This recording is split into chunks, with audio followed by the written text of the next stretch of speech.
Hey everyone, how's it going? Today we're going to be building our own motorized height adjustable desk inside a desk that already exists. So first let's unpack everything and see what we have to work with. Surprisingly, the foam insulation they actually give on this and the protective shipment is really good, so I highly recommend this one. I'll have it linked in the description if you guys are curious or want to do something similar, but it is only a few parts here, so mainly it's just the leg assembly and then the shiftable middle center, because this can be adjusted to fit with various different types of tables.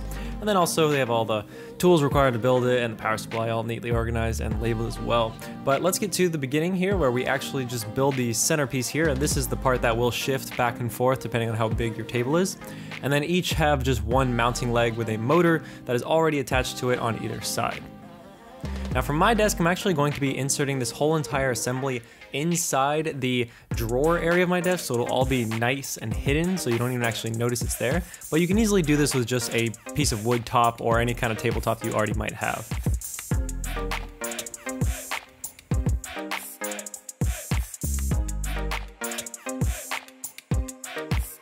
We're going to line this up, and as you see here, I can kind of adjust the width and then tighten down the bolts when the width is exactly where I want it. Flip it around and let's see how this thing works. Alrighty, now we got to do the hard part, which is clearing out this desk so we can get to the actual construction and seeing how everything's going to fit together.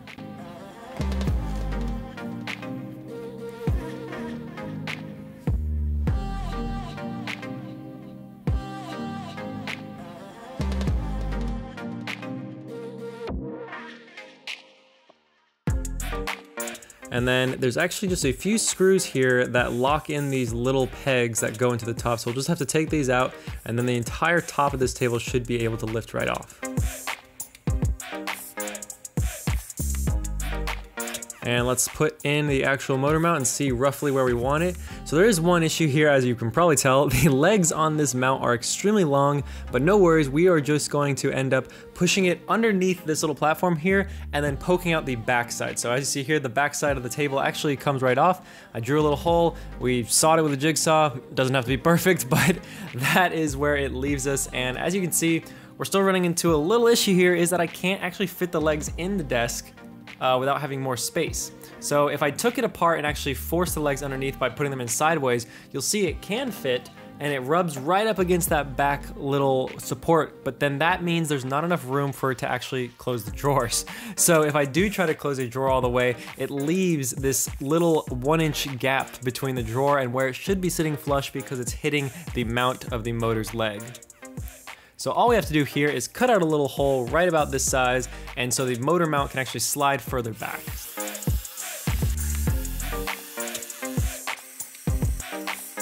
Okay, now that these holes have been drilled out and we can actually fit the motor mount back into it, let's see how everything fits.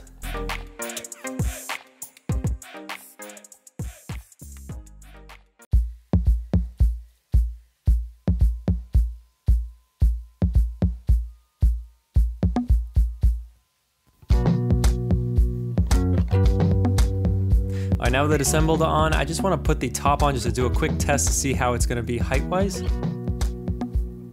And it's already coming into my vision of what I wanted, a completely hidden desk inside of my actual desk that can move the top up and down. Alright, and here is where we're going to have to saw little holes or little brackets out so where the actual mount itself can go into the desk. And here they are. Again, yes, they're a little janky excited jigsaw. Use what I had to work with. But this is basically how it turned out and where the mount is going to rest when it lowers.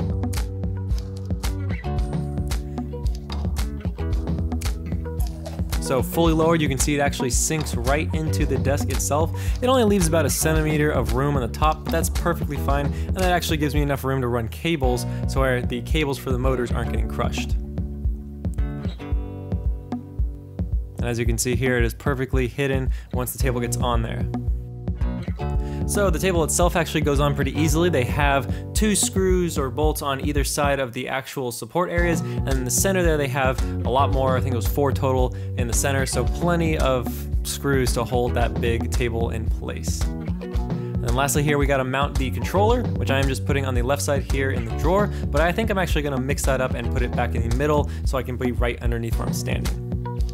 And last thing to do here is to reassemble the actual table's drawers and see how it fits. And just before we get to wrapping this up, putting the desk back together and seeing the final product, if you guys like this video, please be sure to like and subscribe for more like this. All right, let's see how this turned out.